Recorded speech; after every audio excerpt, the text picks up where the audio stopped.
Hello friends, welcome to sugar and spice. இன்றைக்கி வீடியோவில் நீங்கள் பார்க்க போகிற ரெசிபி 80s 90ஸ்லாம் நம்ம எல்லாருமே ரொம்பவே விரும்பி சாப்பிட்ட ஒரு கமர்கட் மிட்டாய் எப்படி பண்ணலாம் அப்படின்றத பார்க்கலாங்க. இந்த கமர்கட் மிட்டாய் சாப்பிடக்குள்ளேயே நம்மளுக்கு பழைய ஞாபகம் எல்லாமே வந்துடுங்க. அந்தளவுக்கு ஒரு சூப்பரான ரெசிபி. வாங்க எப்படி செய்கிறது அப்படின்றத பார்க்கலாம். இப்போ ஒரு கடாய் எடுத்துக்கலாங்க. கடாயில் ஒரு டீஸ்பூன் அளவுக்கு நெய் சேர்த்துக்கிறேன். நெய் சூடு ஏறினதுக்கப்புறம் நல்லா திருவி வச்சுருக்க ஒரு தேங்காய் எடுத்து இதில் சேர்த்துக்கலாங்க. தேங்காய் நல்லா கொஞ்சம் முத்தின தேங்காயை பார்த்து எடுத்துக்கோங்க. இளந்தேங்காய் இருந்து இதுக்கு நல்லா இருக்காது. நல்லா உதிராக வர்ற வரைக்கும் நல்லா ஃப்ரை பண்ணிக்கலாம். ஃப்ளேம் மீடியமாகவே வச்சு ஃப்ரை பண்ணிக்கோங்க. நல்லா இந்த அளவுக்கு வர வரைக்கும் ஃப்ரை பண்ணிக்கலாங்க. ஆறுனதுக்கப்புறம் ஒரு மிக்ஸி ஜாரில் போட்டு பொடிச்சு எடுத்துக்கலாங்க. தண்ணி சேர்க்கக்கூடாது. நல்லா பல்ஸ் மூலே பொடிச்சு எடுத்துக்கோங்க. இப்போ இன்னொரு பாத்திரத்தில் ஒரு கப் அளவுக்கு திருவின பாகு வெல்லம் எடுத்துருக்கேங்க. அதே கப்புலையே ஒரு 1/4 கப் அளவுக்கு தண்ணி எடுத்துக்கோங்க. இப்போ தண்ணி சேர்த்து வெல்லத்தை நல்லா உருக்கி எடுத்துக்கலாம். வெல்லம் நல்லா உருகினதுக்கப்புறம் தனியாக வடிகட்டி எடுத்து வச்சுக்கோங்க. இப்போ நம்ம தேங்காய் வறுத்த அதே கடாயிலேயே வடிகட்டி வச்சுருக்க வெள்ளைப்பாகுவை சேர்த்துக்கலாம்.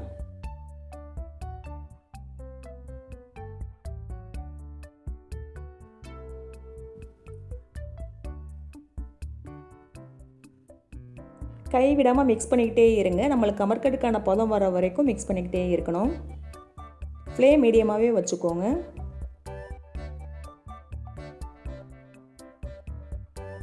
இப்போ நம்ம பாகு கொதித்து நல்லா ரெடியாக ஆரம்பிச்சிச்சு பாருங்கள். கைவிடாமல் இதே மாதிரி கிளறிக்கிட்டே இருங்க. நம்மளோட ஸ்கூல் லைஃப்பில் எத்தனை பேர் இது மாதிரி கமர்கட் மிட்டாய் வாங்கி விரும்பி சாப்பிட்ருக்கீங்க அப்படின்றத கமெண்ட் பாக்ஸில் மறக்காமல் சொல்லுங்கள்.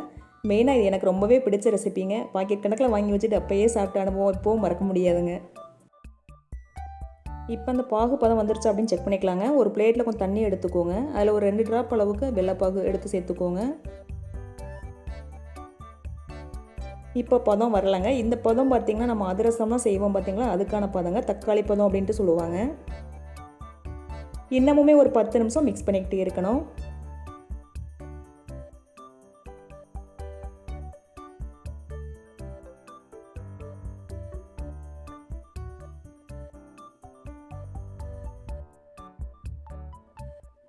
இப்போ பாருங்கள், இன்னும் ஓரளவு நல்லா கெட்டியாகிடுச்சு. இப்போ செக் பண்ணி பார்க்கலாம். இது மாதிரி எடுத்து இன்னொரு பிளேட்டில் இது மாதிரி உருட்டி போடக்குள்ள சவுண்டு வரணுங்க. பட்டுன்னு நல்லா கல் போகிற மாதிரி சவுண்டு வரணும். இப்போ நல்லா நம்மளுக்கு உருட்டை வந்துடுச்சு பாருங்கள்.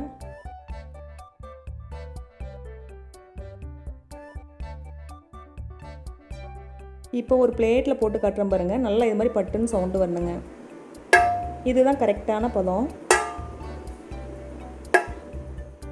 இந்த சமயத்தில் வாசனைக்காக ஒரு 1/2 டீஸ்பூன் அளவுக்கு சுக்கு பவுடர் சேர்த்துக்கோங்க. சுக்கு பவுடர் ஏலக்காய் பவுடர் சேர்த்து செய்யக்குள்ள டேஸ்ட் ரொம்ப நல்லா இருக்குங்க. ஒரு 1/4 டீஸ்பூன் அளவுக்கு ஏலக்காய் தூள் சேர்த்துக்கலாம்.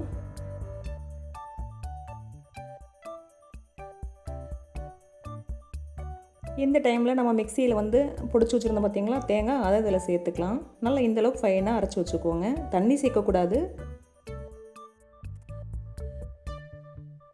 நம்ம சேர்த்துருக்க தேங்காய் துருவலும் வெல்லமும் சேர்ந்து நல்லா ஒன்றா சுருண்டு வரணுங்க. அந்தளவுக்கு நல்லா கலந்துக்கிட்டே இருக்கணுங்க.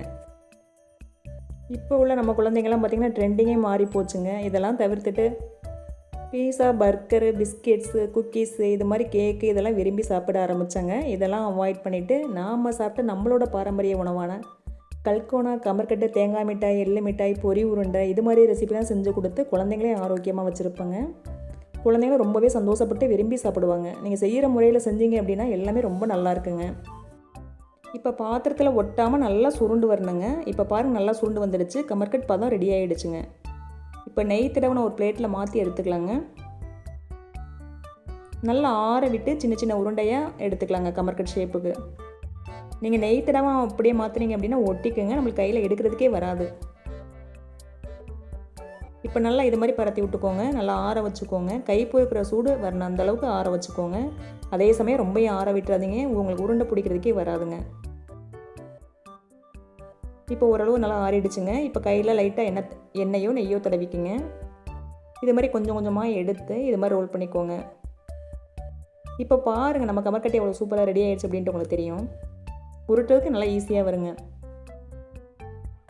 அதே சமயம் நம்ம செய்கிற ஒவ்வொரு கமர்க்கட்டையும் தனித்தனியாக வச்சு ஆற வச்சுக்கோங்க. எல்லாத்தையும் ஒன்று மேலே ஒன்று வைக்கக்கூடாது. ஒன்றோட ஒன்று வச்சிங்க அப்படின்னா ஒட்டிக்குங்க, எடுக்கிறதுக்கு வராது. இதே மாதிரி எல்லா கமர்க்கட்டையுமே உருட்டி எடுத்து வச்சுக்கலாங்க.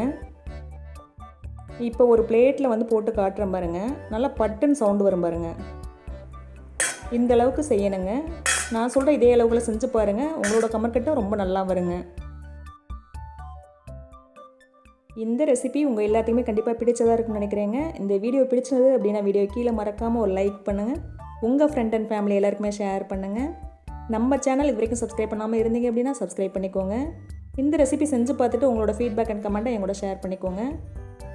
இந்த கமர்க்கட் யாருக்கு பிடிக்கும் அப்படின்றத என் கூட ஷேர் பண்ணிக்கோங்க. வீடியோவுக்கு தொடர்ந்து சப்போர்ட் பண்ணுற அனைவருக்கும் மிகவும் நன்றிங்க.